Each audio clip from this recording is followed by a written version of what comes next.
यह एक ऐसे लड़के की कहानी है जिसे सुनकर आप सभी के कान खड़े हो जाएंगे। इस लड़के को फांसी की सजा सुनाई जाती है।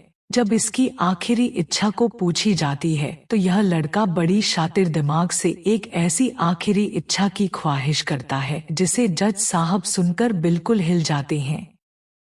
इसको उसकी आखिरी इच्छा की पूरी करने की इजाजत मिल जाती है और इसकी आखिरी इच्छा यह होती है कि एक रात के लिए यह किसी भी लड़की से शादी करेगा और उसके साथ पूरी रात बिताएगा। और इस लड़के की इतनी उम्र भी नहीं होती, इसकी उम्र सिर्फ 18 साल की होती है। और इस कहानी में सवाल यह है, इस लड़के से शादी करेगा कौन?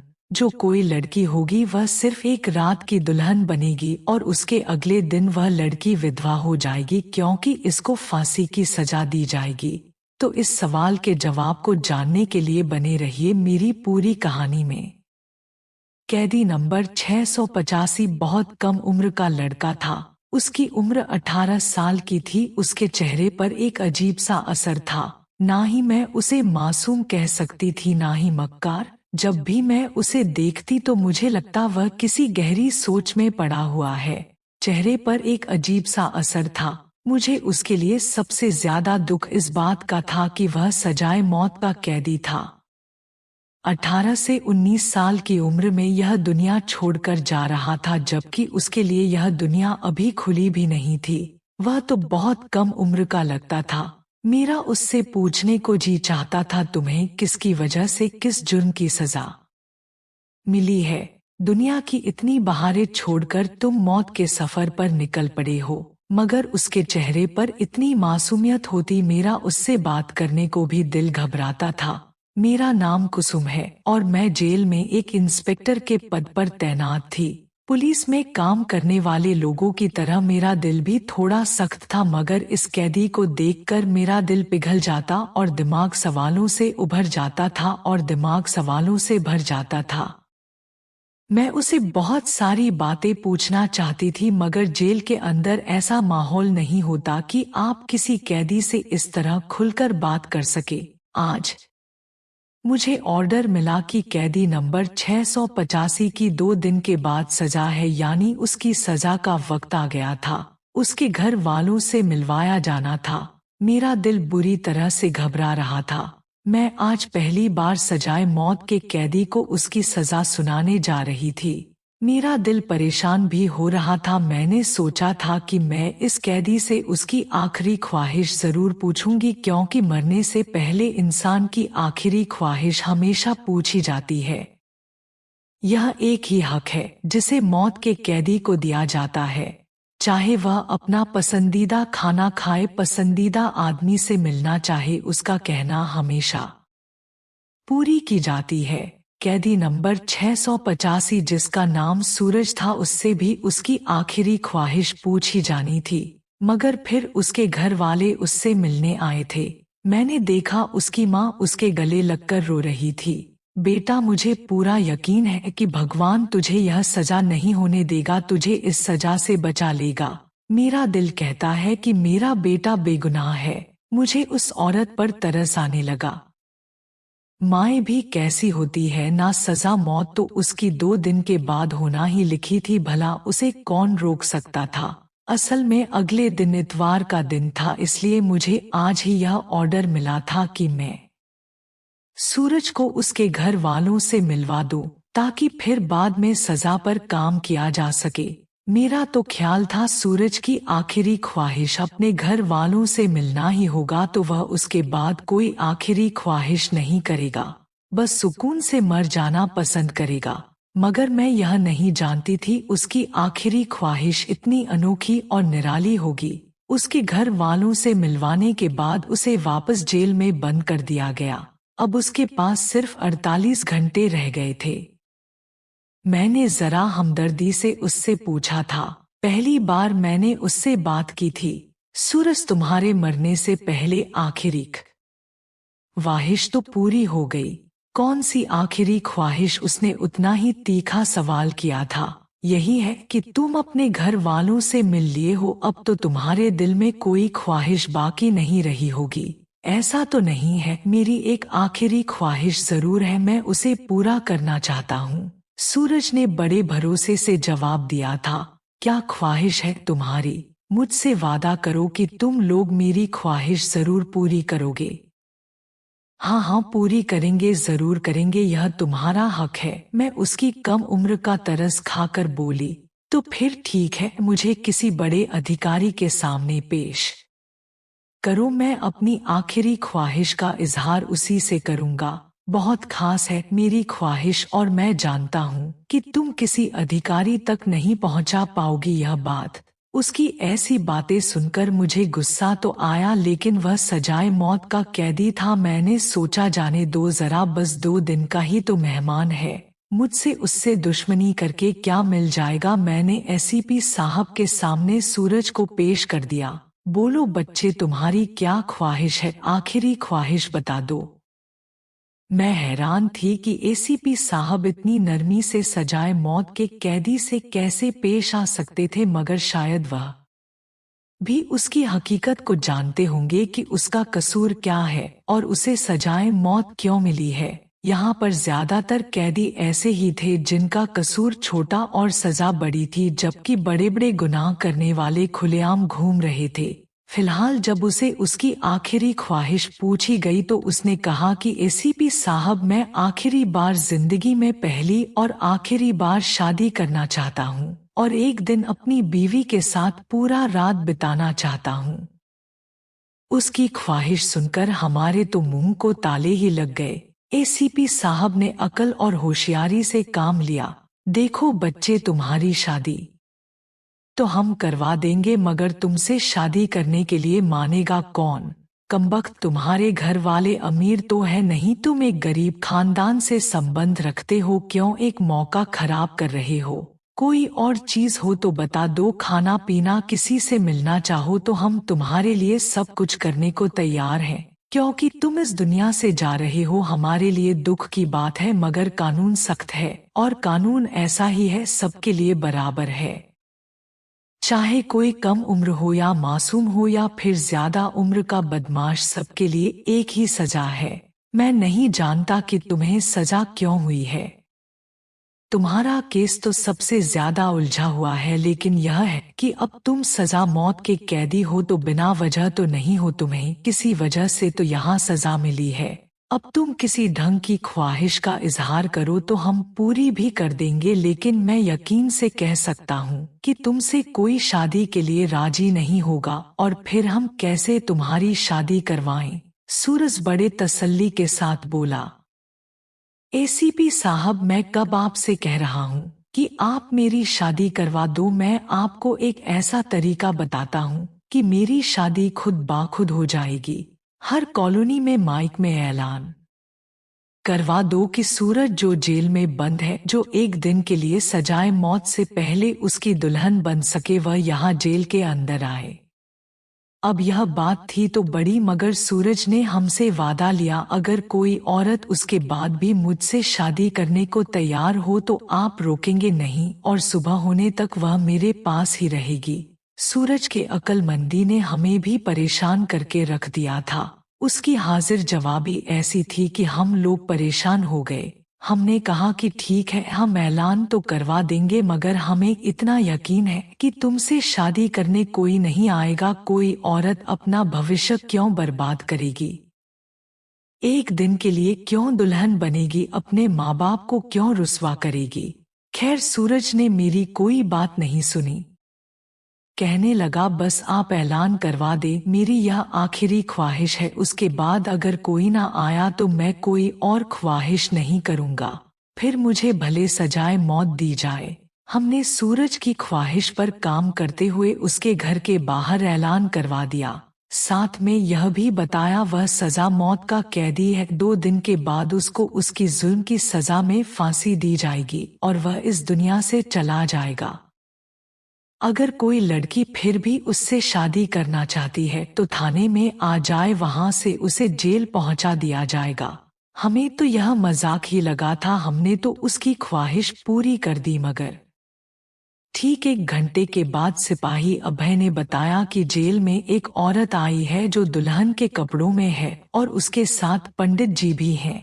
मुझे यह बात बड़ी हैरानी वाली लगी। मुझे लगा शायद यूं ही कह रहे होंगे, पर जब मैं और एसीपी साहब बाहर गए तो यह देखकर हैरान रह गए थे कि सामने एक जवान लड़की, बड़ी मुश्किल 17 से 18 साल की होगी, वह खड़ी थी और उसके साथ पंडित जी भी खड़े थे।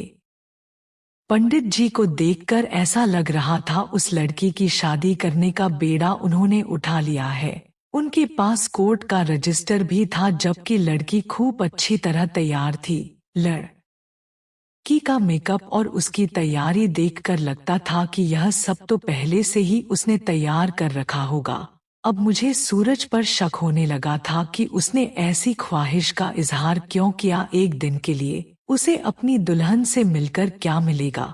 यह औरत कौन है? मैंने पंडित जी से पूछा तो वह कहने लगे, जी मुझे नहीं पता, यह मेरे पास आई थी, इसने इसी तरह दुल्हन का कपड़ा पहना हुआ था, बोली कि मुझे जेल लेकर चलो, मैं सूरज से शादी करना चाहती हूँ।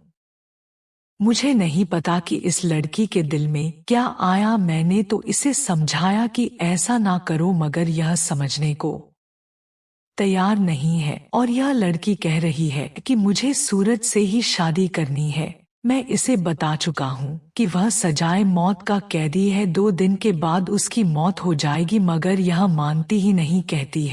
कहती है कोई बात नहीं, मैं एक ही दिन सूरज के साथ रहूंगी तो मेरी ख्वाहिश पूरी हो जाएगी, क्योंकि मैं सूरज से सच्ची मोहब्बत करती हूँ।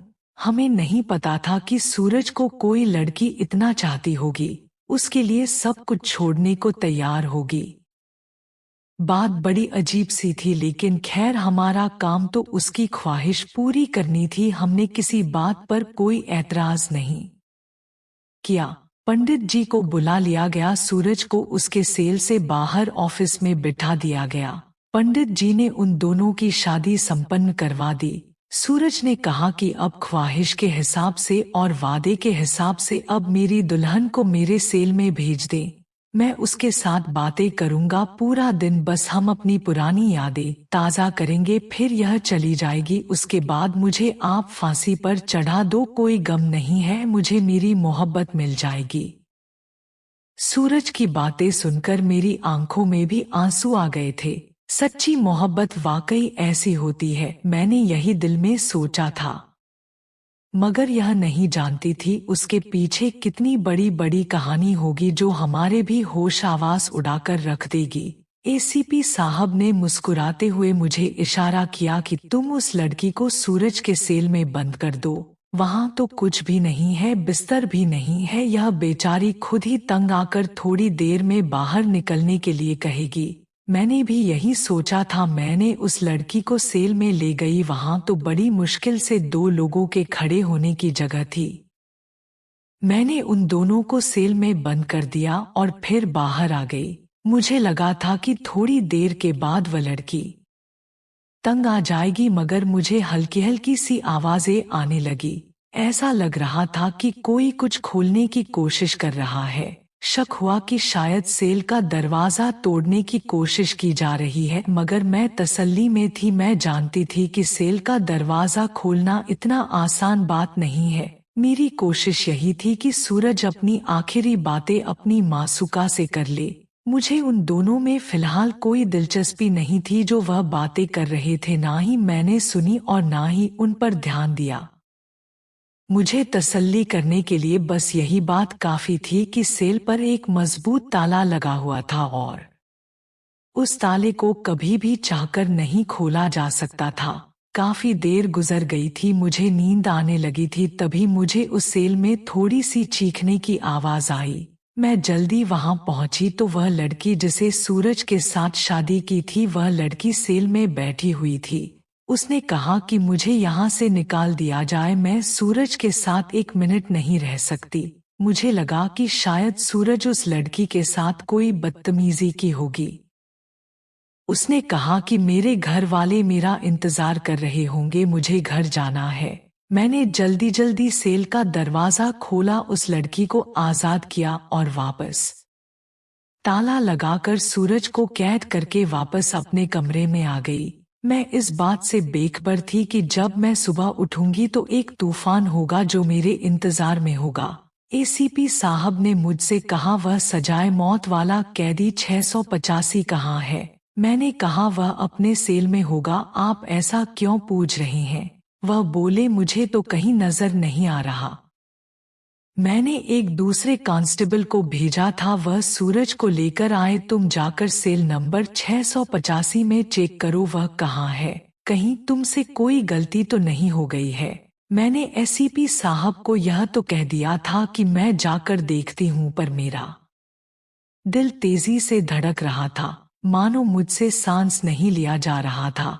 अगर वह कैदी कहीं गुम हो गया, उसने मुझे चकमा दे दिया होगा, तो मैं क्या करूंगी? फिर मैंने जल्दी जल्दी 685 वाले सेल में गई। वहां तो अंधेरा ही छाया हुआ था। मामूली के हिसाब से मैं सूरज को आवाज दिया, पर कोई जवाब नहीं आया।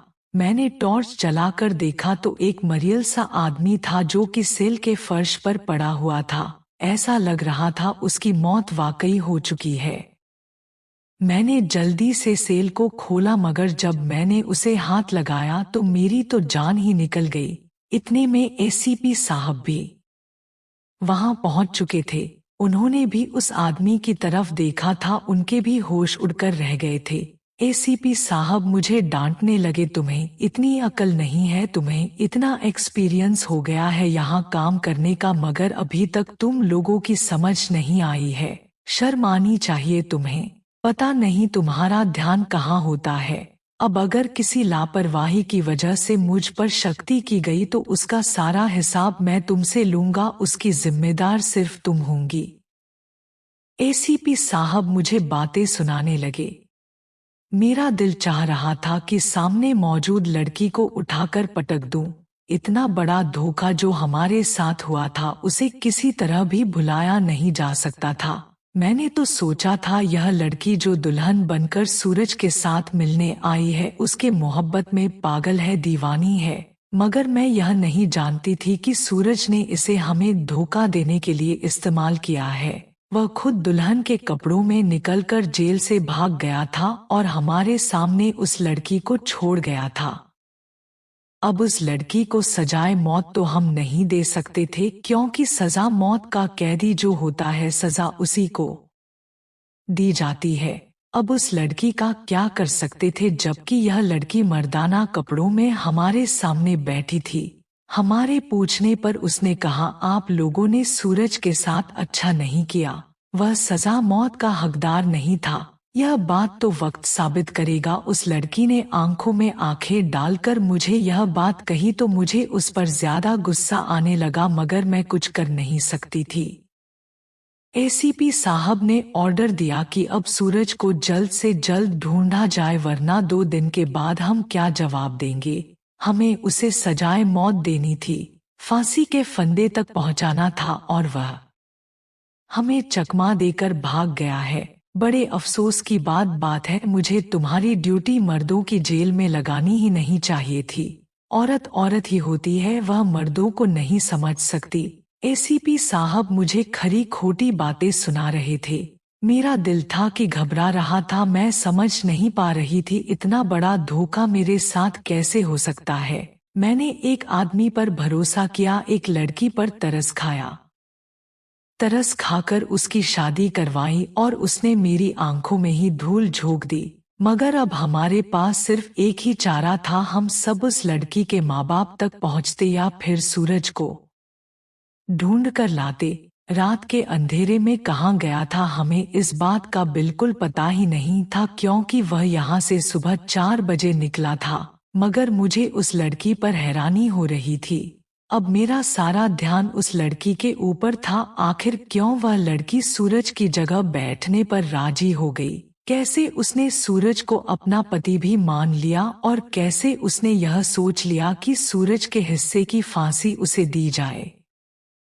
इतनी मोहब्बत किसी मुजरिम से तो की नहीं जा सकती थी। अगर सूरज इतना बुरा होता तो यह लड़की उसे इतनी मोहब्बत कैसे कर सकती थी? मैंने उसके माँ बाप का पूछा तो उसने मुझे साफ साफ बता दिया, मैं संजय की बेटी हूँ और संजय साथ वाले गांव में रहता था।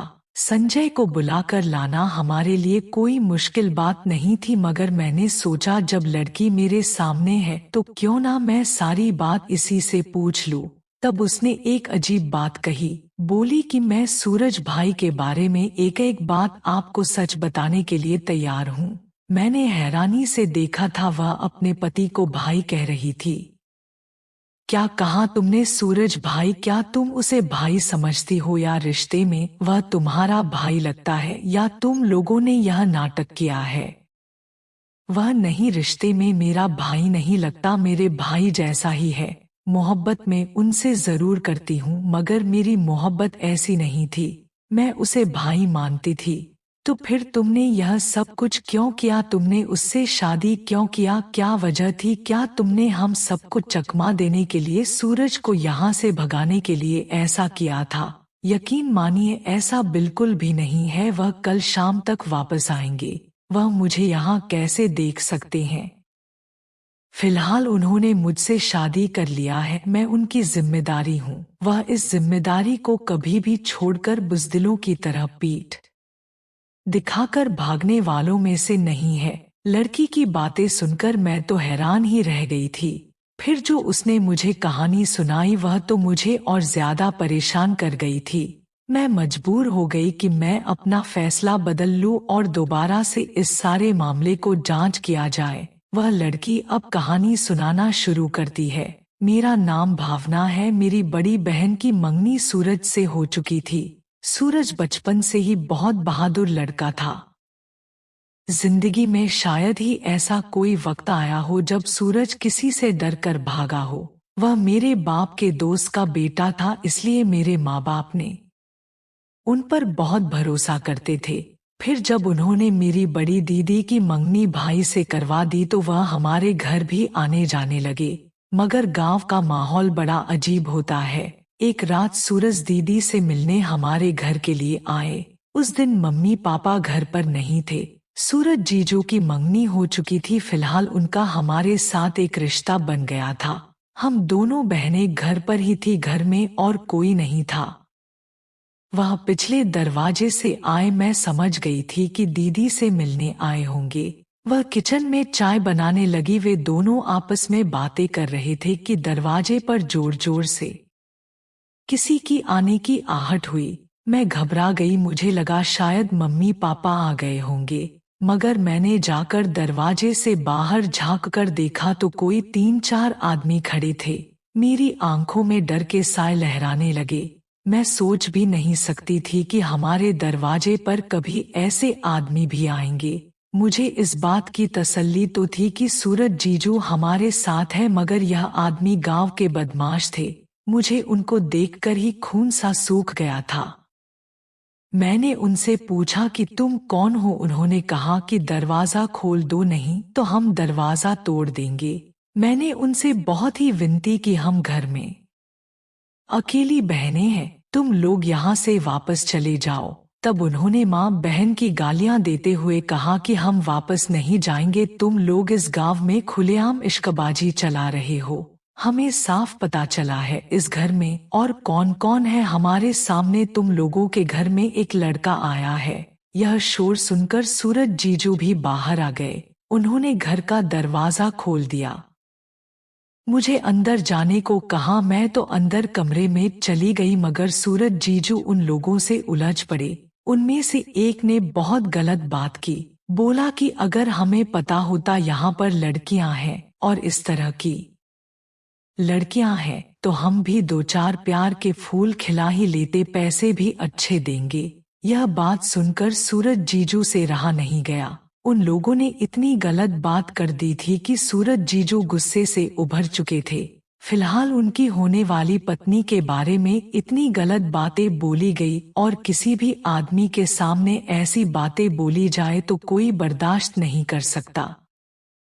सूरज जीजू ने उस टाइम तो उन लोगों को कुछ भी नहीं कहा, क्योंकि एक तो वह बिल्कुल खाली हाथ थे और उन सभी बदमाशों के पास हथियार था और अक्लमंदी भी यही थी उस वक्त, उनको चुप रहना था। हम बहनों के होते हुए उनसे लड़ा ना जाए, उन्होंने उन्हें समझा बुझा कर भेज दिया, मगर अब तो यह रोज का ही तमाशा बन गया था। हमारे घर के बाहर 3-4 बदमाश खड़े रहते थे। जैसे ही मेरे मम्मी पापा इधर उधर होते ये लोग हमें तंग करने लगते। एक दिन ऐसा ही एक किस्सा हुआ जिसने हमारी जिंदगी को हमेशा के लिए बदल कर रख दिया। मेरी दीदी अपने कमरे में सो रही थी। खिड़की तोड़कर एक बदमाश कमरे में घुस गया। उसी वक्त सूरज जीजू भी घर में दाखिल हुए। उन्होंने उस आदमी को अंदर आते हुए देख लिया था। उनसे यह बात बिल्कुल भी बर्दाश्त नहीं हुआ। बस फिर ऐसे ही लड़ाई हुई जिसने ना सिर्फ मेरी बहन की जान ले ली बल्कि सूरज जीजू के हाथ से भी एक ऐसा जुल्म हो गया जिसकी सजा उन्हें सजाए मौत की सूरत में मिली। अगर हम लोग अमीर होते, हमारे हाथ में कोई ताकत होती तो यकीनन ऐसा नहीं हुआ होता, क्योंकि किसी के घर पर हमला करके उसकी इज्जत पर हमला करने के जवाब में किसी पर फूल तो नहीं बरसाएंगे ना। सूरज जीजू ने भी जो किया वह अपनी इज्जत और अपनी मर्यादा को बचाने के लिए किया। उन पर किसी तरह का केस बनता भी नहीं था, जबकि गांव के लोग ताकतवर थे। उन्होंने सूरज जीजू के लिए जिंदगी नर्क बना दिया था। पहले वह 6 महीने इधर उधर छुपे रहे, मगर फिर आखिरकार उन्हें पकड़कर जेल में डलवा दिया गया। अब अगर यह यहाँ से निकलते भी तो भी यह लोग उन्हें जिंदा नहीं छोड़ेंगे, जबकि कसूर हमारा नहीं, कसूर उन लोगों का है जिन्होंने हमारे घर पर बिना वजह बुरी नजर रखी और हमें हमारे बिन किए गुनाहों की सजा देनी चाहिए। सूरज जीजू की मां ने उनसे मुलाकात के बीच में उन्हें यह मंसूबा समझा दिया था। मेरी माँ ने उन्हें कसम देकर कहा था कि मैं अपनी दूसरी बेटी भी तुम पर कुर्बान कर दूंगी, मगर तुमको सजा नहीं होने दूंगी। हमारे खानदान को जितनी उनकी जरूरत है उतनी, और किसी को नहीं। मैं मर भी जाऊं किसी को कोई फर्क नहीं पड़ेगा। यह कहकर वह लड़की रोने लगी। मुझे समझ नहीं आया कि अब इस केस में क्या होगा, लेकिन बस भगवान की मदद से उन लोगों की भी किसी बड़े तक पहुंच थी। सूरज जीजू उसी दिन आदमी से मिलने के लिए शहर गए हुए थे।